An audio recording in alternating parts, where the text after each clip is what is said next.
All right, y'all. Today's video, I want to talk about discipline. This is the not so fun part of life, but the part that helps you achieve your goals and gets you to where you want to be. I am wearing this top, this yellow top, even though it is September, because this last year I really recommitted to my fitness journey in a whole new way. I've been pretty active my whole life. I was an athlete in high school. I did intramurals at some points in college, but I've always regularly gone to the gym. I've gone for runs, and I felt like I wasn't seeing the results that I wanted in my body.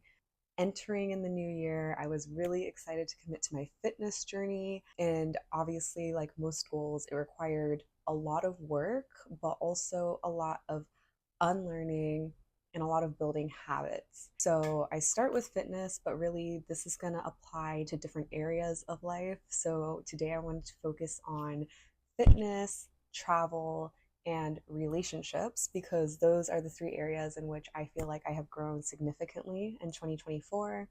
And I'm just really excited to share what I've learned and hopefully a short video. The only difference between who you are now and who you want to be is the steps that you have to take to get there. Of course, this is all in reason, right? Like tomorrow, I'm not going to become Simone Biles and become a gold all around champion at the Olympics in gymnastics. There are so many goals that you can achieve in this life, but I think number one is you have to focus on what you want to achieve. You can technically do everything at once, but I think, depending on what your goal is and how fast you want to achieve that goal, I think it's best to streamline your focus. So, that being said, I first wanted, let me say want because you can do what you want, but I first wanted to lose fat before I gained muscle so that you could see the definition. For me, that required really focusing on, okay, what does it mean to lose fat? It means I'll need to increase my activity and decrease my caloric intake so that there is a deficit for fat loss.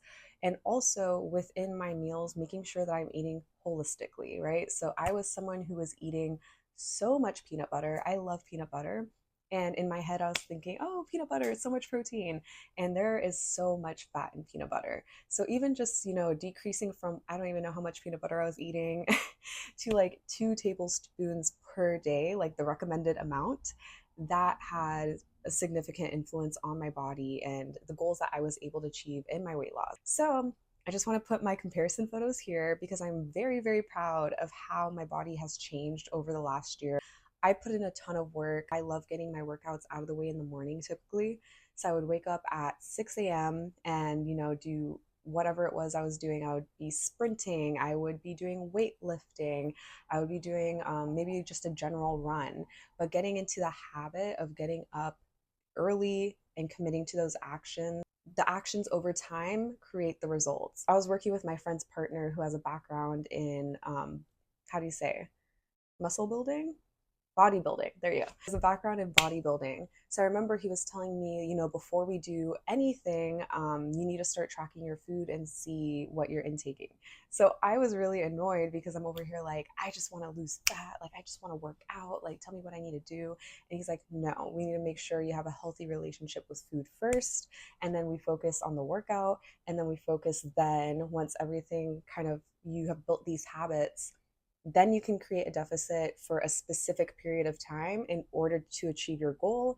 And once you achieve your goal, we can either set up a new goal or we can talk about what it means to maintain your fat loss because that's going to look different than basically being on a diet and trying to achieve a goal. I have been active for most of my life, and this is the best that I have ever looked at 27 years old. And I'm really happy with what I've achieved. But I think beyond that, my relationship with food is much healthier. My relationship to food before wasn't the best.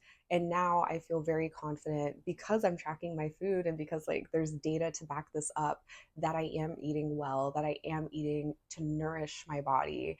And I don't have to feel guilty. You know what? Some days when I do eat more sweets or when I do eat more fat or when I do eat more whatever, at least it's recorded and I know the decisions that I'm making. And I think that was the most empowering thing, was to build these habits and build these systems so I have data to know where I'm at in my progress towards my goals. Number two is travel.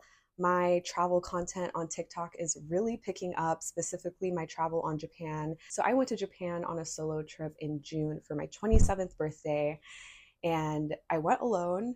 It was an incredible experience. Japan has been like top of my list for travel for quite some time, and it always felt like a distant dream. That's kind of how Australia or Tahiti or Fiji feels for me, or Bali, right? Like all these places that are basically like way, way, way over there. It feels really out of reach. But 2 weeks before my birthday, I was going to be on the West Coast because I had two cousins graduating from grad school. So I was like, okay, I'm already on the West Coast. I'm close to Japan. If I want to make this happen, like there's nothing stopping me from planning and making this happen. I could have easily gone to Latin America, which was my original plan if I had stayed in New York. It was going to be a cheap trip. I speak Spanish. I would have been comfortable. And I still would have had an amazing time. Like a trip is a trip. But for me, I felt fear around going to Japan alone. And I think that fear told me, you need to go. You need to go do this. You need to go see what's going to happen. And going to Japan and facing that fear has changed my whole life. I took some of my best photos there. My video on TikTok with a random old Japanese man in the streets of Kyoto who approached me. That video is close to 3 million views on TikTok, the most out of any of my videos. And that was huge for me because 2024 was a year where I really wanted to post more on social media. I've been on social media for a long time. And I feel like I've experimented with different ways of creating, but video form is really something that I wanted to dive into. So the fact that there was this huge response to a video that I posted was just really affirming.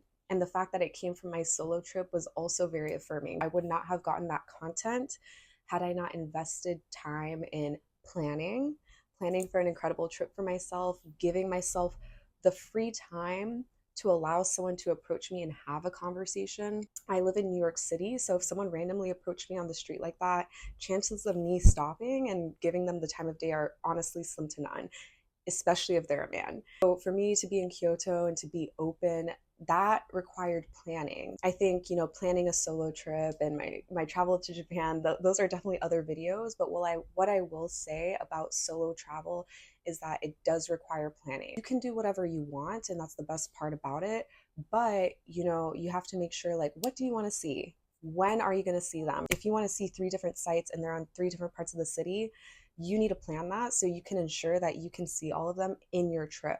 If you don't plan, you may not catch it all. And that trip honestly might have been, it's not a waste, but it could have been better. For folks who are really concerned about money, because travel is expensive, travel does not need to look like going across the world to Japan. I live in New York City. A bus ride to and from DC, I mean, you can get them as low as $20 round trip, but let's say $40 is the average. I can travel the East Coast. I could easily take a trip to Philly for the weekend, or not even the weekend, a day. Montreal is an hour away in Canada. You can take a cheap flight to Montreal. These are just examples from where I live in New York City. But you don't have to have a huge grand trip. And then I think especially for solo travel, you don't want your first solo trip to be to a foreign country where you don't speak the language. You want your first solo trip to be somewhere where you definitely speak the language, you understand the culture, or at least you've done some research so you're somewhat familiar with it, and you feel confident navigating the area. Like you've looked up where you're staying, you're staying in a comfortable neighborhood in the city that you'll be in. The most important thing with solo travel is comfort, and I think for me, comfort comes from security, which comes from planning and having the knowledge that in any situation you find yourself in, you're going to know how to navigate. And then relationships also require a lot of, I think, discipline. It's an interesting word to associate with relationships, discipline, but it's so easy when you meet people to just say, oh my God, you're so cool. Here's your number, or rather, even here's my Instagram, here's your Instagram. Cool, we're going to connect. And it never happens. In terms of planning and having discipline in relationships, I always try to think, okay, I want to do this fun activity. Who can I do it with? And I feel like that's a fun way to make sure that I'm doing new fun things, exploring, learning, but also that I am doing them with my friends. So for example, Tierra Whack recently came to Brooklyn. The Grammy Museum hosted her in Brooklyn. And basically I wanted to go. I invited 2 different friends that had never met each other, but I knew they would both probably like Tierra Whack, and both of them would probably get along with each other. I invited both of them, and it was such a fun night. My two friends got along. I got to spend time with them and get FaceTime with them. We're obviously all really busy living in New York. That's just an example of, like, I guess, discipline in relationships where, you know, I could have easily gone to this event alone. My last video was about being alone. I love being alone. I'm an only child, and I think also it's so easy to get anxious. Does this person even want to hang out with me? Which, if you're feeling that way, like, I think one, sometimes it's just our anxiety getting the best of us. But two, if you're not secure in your relationships, then that's also something to explore. Maybe a way to strengthen relationships would also be to spend time with that person to see if you want to continue investing in that relationship. I was really proud of myself for inviting my friends, for having them meet, and now one of those friends is going to be showcasing work in an art fair next weekend, and we will all be there to support her. Sometimes, in terms of achieving our goals, our anxiety gets the best of us, right? With fitness, I think a lot of it is a mental game with, you know, can you stick to the system that you've built with yourself? Will you continue to wake up early and work out even on the days that you don't feel like it? Will you forego immediate satisfaction for long-term satisfaction? With travel, I think it's about prioritizing. When you invest in travel, you have to be real with yourself and ask yourself, is this a priority for me? And if it is, I need to be disciplined enough to plan for the trips that I want to go on. I need to be disciplined enough to save for the trips that I want to go on. And you don't have to save an exuberant amount of money. I think it's about looking at what trips you want to do and how you want to travel. There's so many different ways to travel. You can do budget travel, you can do luxury travel, you can do group travel, solo travel, and all of these things will impact price. When people tell me, like, I can't afford to travel, or oh my God, how did you do that? Just start planning. Start watching YouTube videos about, like, spending a day in Tokyo, or my Tokyo itinerary, or my Tokyo budget, which hopefully these are videos that I plan on making.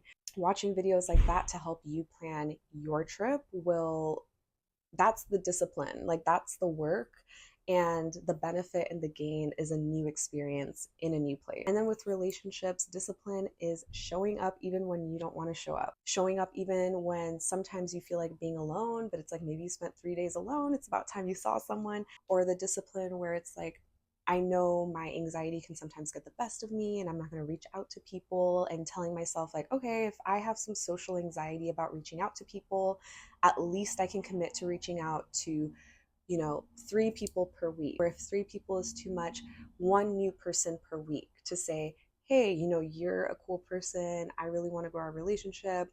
Do you want to grab coffee? Or, hey, I saw this exhibit and thought you would be interested. Do you want to go together? These are some of the different ways that I've practiced discipline in different areas of my life this year, and I have really seen an incredible benefit. And actually, on the note of relationships, I think also the discipline to, or yeah, like the discipline to commit to always expressing yourself. Something that I used to do is if my friends did something that bothered me, I would just bottle it up.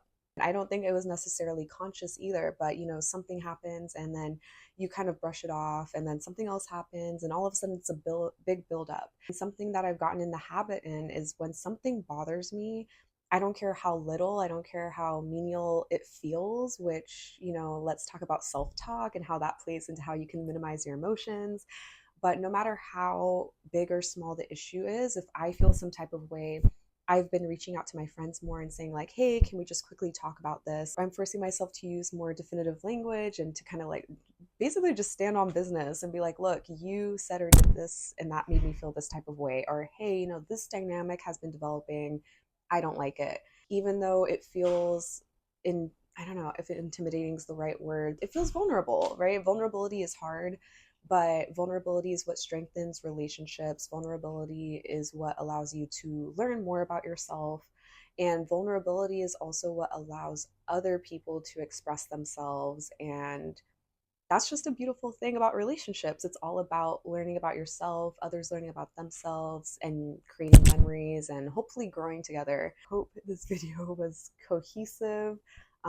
If y'all have any questions or feedback about what I've shared, please let me know. I am on just a journey of growth constantly, always, but I think especially in 2024, and stepping into my 27th year of life. I'm just really unabashedly going towards my goals, and it has really just had a significant influence on my happiness and my satisfaction in life. I hope that whatever I share today, something has stuck with you, something has been helpful, and I'll see y'all next time.